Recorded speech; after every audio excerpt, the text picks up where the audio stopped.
It's a Friday night at an upscale downtown bar. The kind of place where professionals unwind after a long week. Abigail, a 28-year-old marketing executive, sits at the bar with her friends, laughing, radiating confidence. Across the room, there's Peter. He's been watching her for 20 minutes now. Finally, he builds up the courage. He walks over, slightly hunched, eyes darting around nervously. Hey, can I buy you a drink? He stammers, already apologizing with his body language. Abigail glances up. 3 seconds. That's all it takes. Her smile polite but distant. I'm good, thanks. I'm here with friends. Peter retreats, deflated. He doesn't understand why. He's a nice guy. He has a decent job. He was being polite. But here's what Peter didn't see. 10 minutes later, a man named David walks past Abigail's table. He doesn't approach immediately. He orders his drink, exchanges a few words with the bartender, laughs genuinely. Abigail notices him. She actually leans slightly in his direction. When David finally acknowledges her, just a brief nod and a confident smile.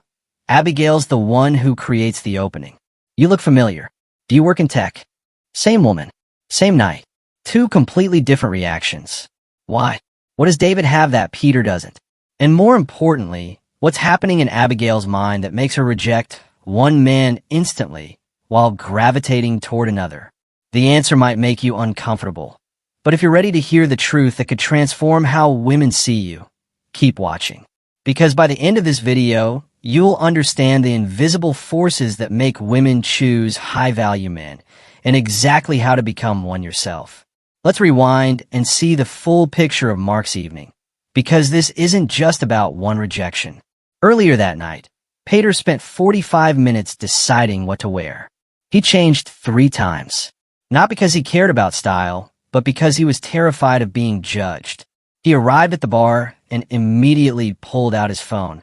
Not because he had important messages, but as a security blanket, a shield against the anxiety of being alone. When he finally approached Abigail, every word was seeking approval. Is it okay if I sit here? I hope I'm not bothering you. Sorry, I'm not usually good at this. He was advertising his insecurity like a billboard. Now, let's look at David's evening. David also spent time on his appearance, but differently. He chose clothes that fit well because he understood presentation matters. He arrived alone, but comfortable in his solitude. When the bartender made small talk, David engaged genuinely. He wasn't performing. He wasn't proving anything. Here's the crucial difference. Peter needed Abigail's validation to feel okay about himself. David already felt okay about himself. Abigail's interest would simply be a bonus. And Abigail, her biology, psychology, and years of social conditioning created an instant, unconscious response to both men. When Peter approached with slouched shoulders and apologetic words, something deep in Abigail's mind registered. Uncertainty. Neediness. Low status. Potential burden. When David walked past with calm confidence and self-possession, that same ancient part of her brain registered. Security. Strength. High status. Potential partner. So what's actually happening in Abigail's brain when she instantly categorizes Peter as low value and David as high value? Let's start with the uncomfortable truth. We're all still running on ancient software. For hundreds of thousands of years, women's survival and their children's survival depended on choosing the right mate. A weak, uncertain, or low-status man couldn't provide protection, resources, or strong genetics. This isn't about money or looks, primarily. It's about something deeper. When Abigail met Peter's eyes and heard his apologetic tone, her subconscious ran an instant calculation. This man lacks confidence. He's seeking my approval to feel valuable. If he needs me to validate him, he won't be able to protect or provide stability. He'll drain my energy rather than add to it. This happens in milliseconds. It's not a conscious thought. It's a deeply ingrained survival mechanism. Now, let's take a look at the 3 psychological triggers that signal low value. First, neediness and approval-seeking behavior. When you constantly seek validation through your words, your body language, your energy, you're communicating that you don't believe in your own value. And here's the harsh reality. If you don't believe in your value, why should anyone else? Women are incredibly attuned to this. They can sense when a man needs them versus wants them. Need is repulsive. Want is attractive. Second, lack of purpose and direction. Abigail didn't just react to Peter's awkward approach. If they had talked longer, she would have sensed something else. A man without clear direction. Low-value men orbit around women because they lack a compelling mission in life. Women become their purpose. High-value men like David have something they're building. A career, a passion, a vision. Women can sense this gravitational pull. They want to orbit around that purpose, not become it. Third, reactive rather than proactive energy.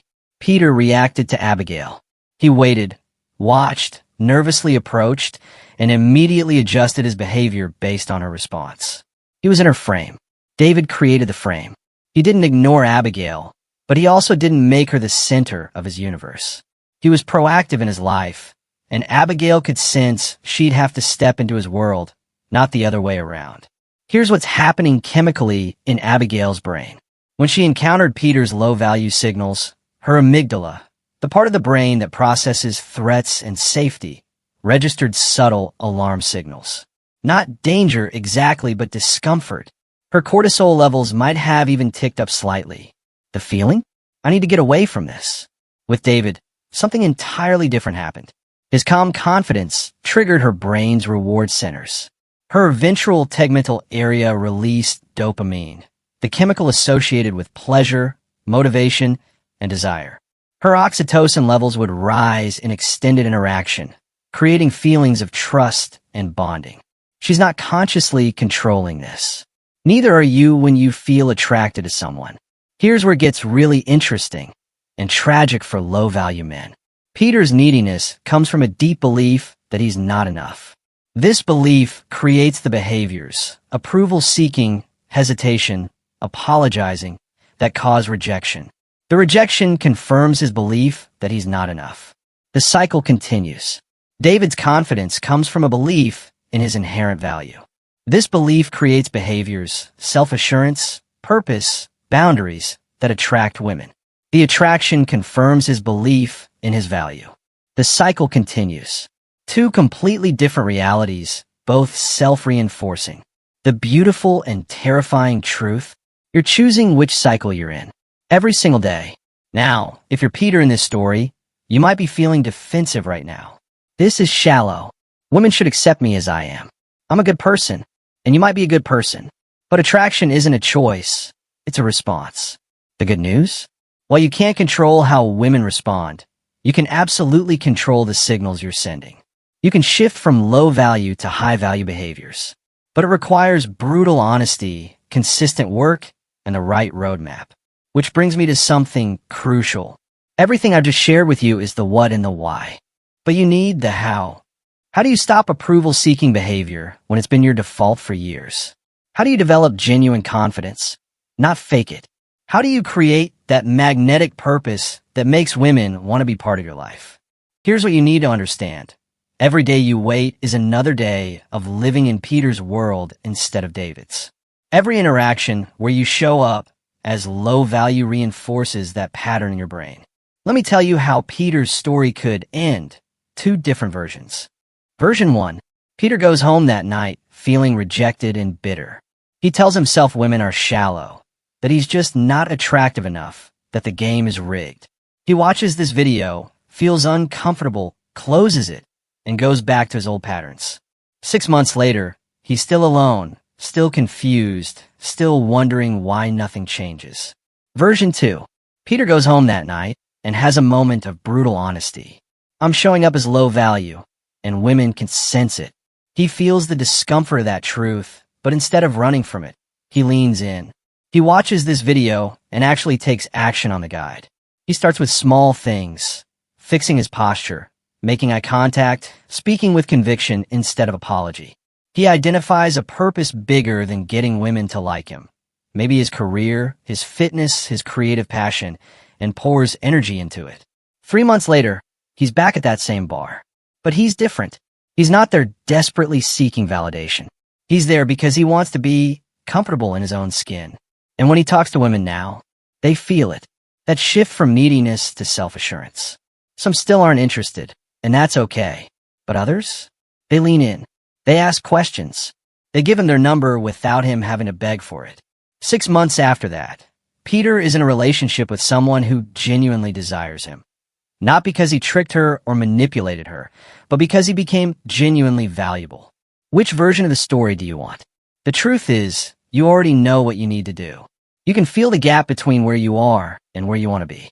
The question is, will you do something about it? Become the high-value man you're capable of being. The man who walks into a room and doesn't need to prove anything. The man women notice not because he's trying, but because he's genuinely living a life worth being part of. Don't be Peter from the beginning of this story.